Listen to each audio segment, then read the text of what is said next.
Então abra comigo em Efésios, versículo 14 do capítulo 3. Por esta causa me ponho de joelhos diante do Pai, de quem toma o nome toda a família, tanto no céu como sobre a terra, para que segundo a riqueza da sua glória vos conceda que sejais fortalecidos com poder, mediante o seu Espírito no homem interior. E assim habite Cristo nos vossos corações pela fé, estando vós arraigados e alicerçados em amor, a fim de poderes compreender com todos os santos qual é a largura e o comprimento e a altura e a profundidade, e conhecer o amor de Cristo que excede todo entendimento, para que sejais tomados de toda a plenitude de Deus. Ora, aquele que é poderoso para fazer infinitamente mais do que tudo quanto pedimos ou pensamos, conforme o seu poder que opera em nós, a Ele seja a glória na igreja em Cristo Jesus por todas as gerações, para todos sempre. Amém. Esse texto sobre a intercessão do apóstolo, para mim ele é muito sério, muito forte para os dias de hoje. E nós temos que meditar sobre algumas coisas que nós necessitamos estar orando como igreja. Quando você lê as cartas de Paulo, preste bem atenção os motivos de suas orações. Significa, nós devemos também estar orando por esses assuntos hoje. Nós temos ali em Colossenses, quando Paulo ora para que a igreja tivesse entendimento e sabedoria espiritual, pudesse frutificar e viver para o inteiro agrado de Deus. E aqui nós temos na oração do apóstolo, ele pedindo para que o Senhor, segundo a riqueza da sua glória, concedesse à igreja de Éfeso que ela fosse fortalecida com poder mediante o Espírito de Deus no homem interior. Quando você vai ao capítulo 1, você vai ver que o apóstolo, ele ora, né, para que, no versículo 17 diz, para que o Deus de nosso Senhor Jesus Cristo, o Pai da glória, vos conceda espírito de sabedoria e de revelação no pleno conhecimento dele, iluminados os olhos do vosso coração, para saberes qual é a esperança do seu chamamento e qual a riqueza da glória da sua herança nos santos. Então nós vamos entender que o apóstolo, já desde o começo da carta, ele demonstra, através da sua intercessão, o seu envolvimento para que a igreja desfrutasse, como diz aqui, né, da riqueza, das dimensões do Evangelho. Mas eu queria falar especificamente sobre o ponto de sermos fortalecidos, sobre sermos enriquecidos por Deus em nossa vida interior pelo poder de Deus. Porque nós não somos tirados do mundo, nós continuamos no mundo. E o Senhor Jesus disse: e no mundo passais por aflições, e tenham um bom ânimo, porque eu venci o mundo. Então nós precisamos realmente crescermos, sermos fortalecidos, nos tornarmos mais sólidos. Quando o apóstolo fala sobre a armadura, no capítulo 6, versículo 13: portanto, tomai toda a armadura de Deus, para que possais resistir no dia mau, e depois de teres vencido, permanecer o quê? Inabaláveis. Então, realmente, há uma necessidade de nós sermos fortalecidos por Deus em nossa vida interior, de nós crescermos em nossa vida interior, de termos ainda mais solidez e vivemos com fé, porque a fé, ela agrada a Deus. Eu ministrei domingo passado o ato de homens que creram e agiram pela fé, e eram homens. E este fortalecimento interior, esta vida interior, ela é para toda a igreja. Essa questão do poder de Deus que opera em nós, esse poder de Deus é para toda a igreja. Aqui eu não estou falando de dons, não estou falando de chamado, não estou falando de ministérios. E a fé é para toda a igreja. O justo viverá pela fé. Porque nós enfrentamos desafios, nós enfrentamos o dia a dia.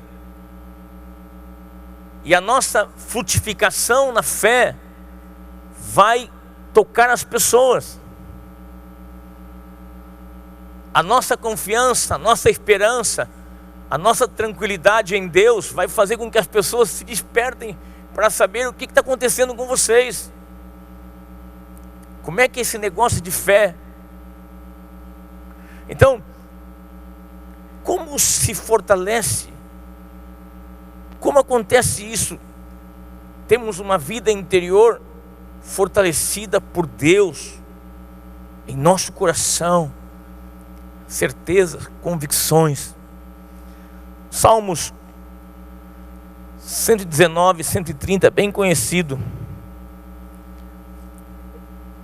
Eu gosto desses salmos. Este salmo diz assim: a revelação das tuas palavras esclarece e dá entendimento aos simples. Nós temos que entender que as nossas atitudes, as nossas ações na questão da fé são resultado daquilo que nós entendemos. A revelação da palavra de Deus, ela esclarece e dá entendimento aos simples. Entendimento aos simples. Para aqueles que creem. Você tem, quando Jesus disse: te dou graça, ó Pai, porque tu ocultaste as tuas coisas, as tuas revelações aos sábios e aos entendidos, e as revelaste a quem? Aos pequeninos. Então, a Escritura, a revelação, o entendimento do propósito, da vontade de Deus, é para todos. Não estou falando de dons, não estou falando de ser pastor, de pregar, de ministrar. Eu estou falando de viver pela fé e ter uma vida sólida e ser em Cristo depois de um desafio, de um dia difícil, inabalável. Ser forte em Deus. Amém? Vamos ver se alguma coisa podemos tirar em Mateus 8 hoje. Nesse princípio de fortalecermos a nossa vida com poder em nosso homem interior. Vamos ver o que nós poderíamos tirar de Mateus 8 para a nossa vida prática, para o nosso dia a dia. Sabe, nós temos que ter um cuidado, que às vezes parece que os evangelhos são somente textos e passagens para a evangelização.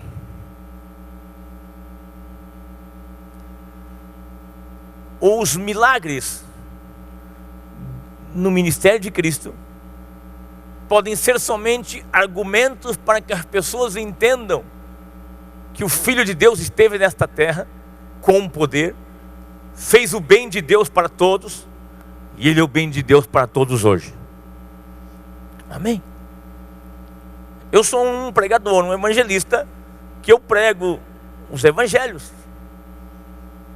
Por exemplo, Mateus capítulo 8 me renderia uma semana de mensagem evangelística. Marcos 5, 1 Samuel 17. Mas o que nós devemos entender é que toda a Escritura é inspirada por Deus. E a palavra de Deus, num todo, ela tem poder para nos ensinar e nos fortalecer. Então, quando nós lemos esses milagres, nós vamos ver o poder de Deus, mas também nós vamos ver os princípios de Deus e a maneira que Deus age. E nós vamos então crendo e entregando nosso coração, isso vai entrando em nosso interior, isso vai nos fortalecendo.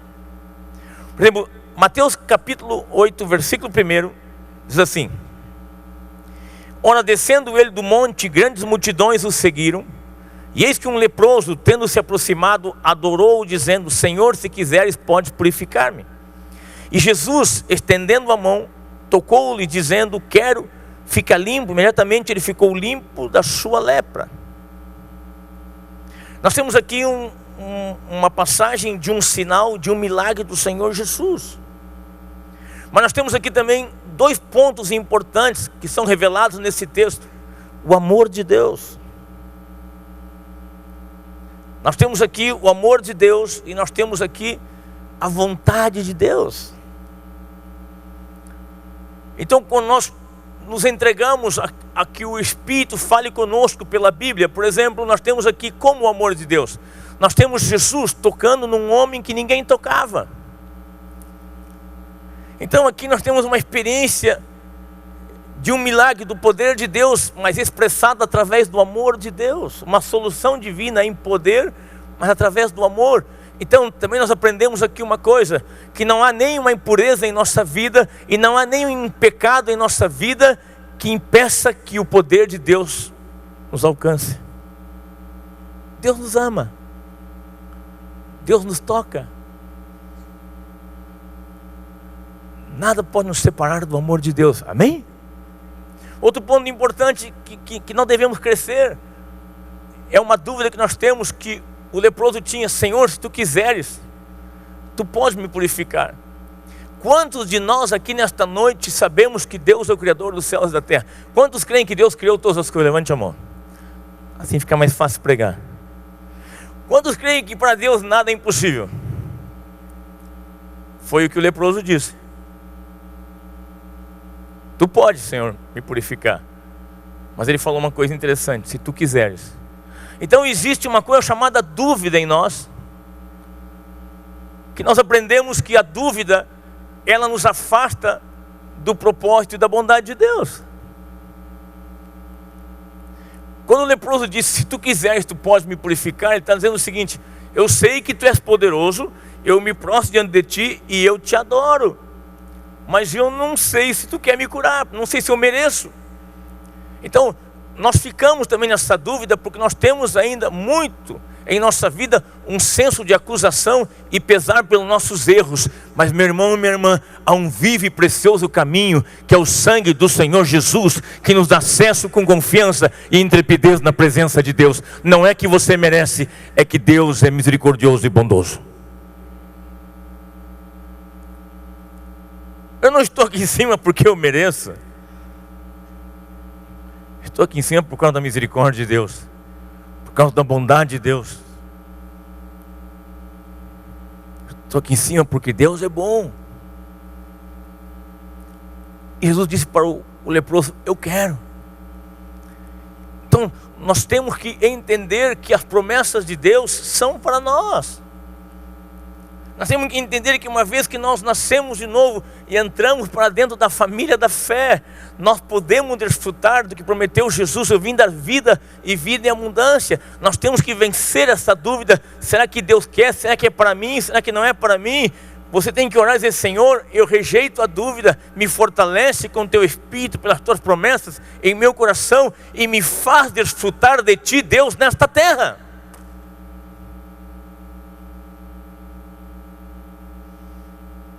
Até na questão às vezes de dons, chamados e ministérios.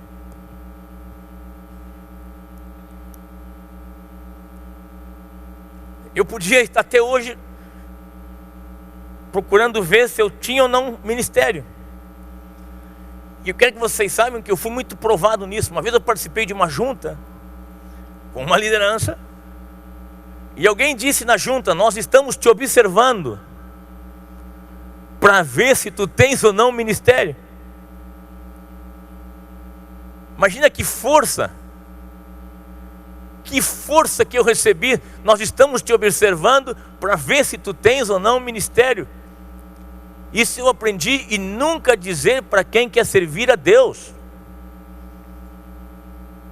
Imagina alguém chega aqui e diz para mim: pastor, eu estou orando, jejuando, eu quero ver meus vizinhos salvos, meus amigos salvos. Pastor, eu acho que Deus me deu um ministério. Eu vou ficar te observando para ver se isso é verdade. Imagina que força.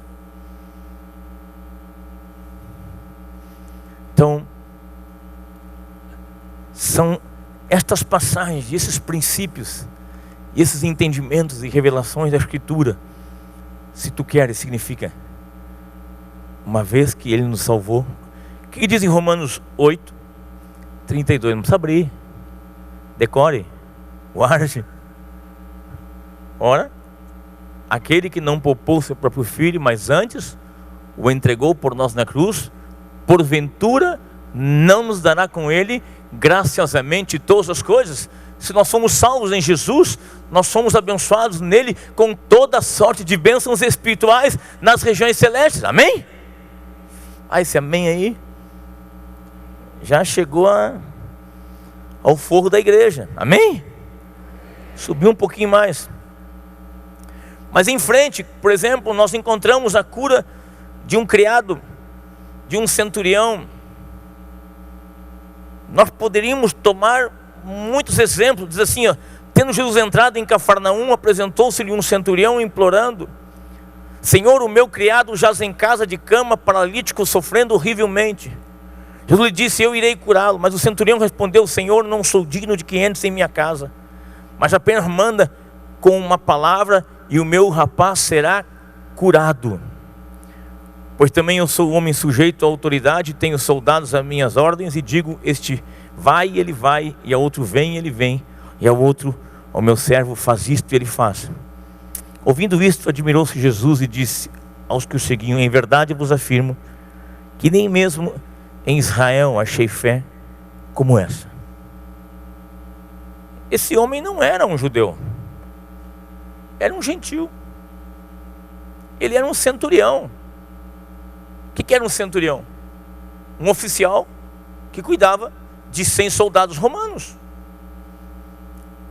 Mas ele disse uma coisa que chamou a atenção de Jesus.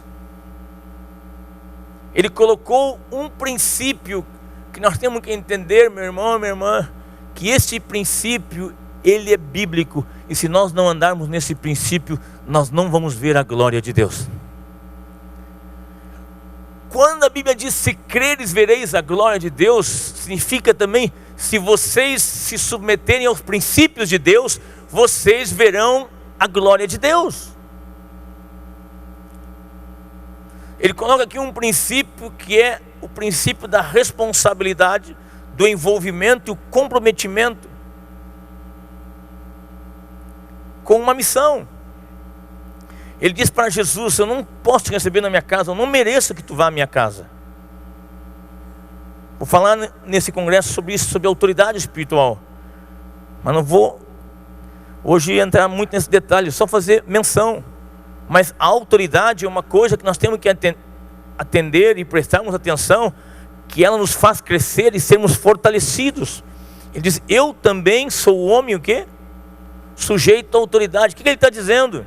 O que ele está dizendo? Eu também quer dizer o seguinte: eu sei por que tu tens poder.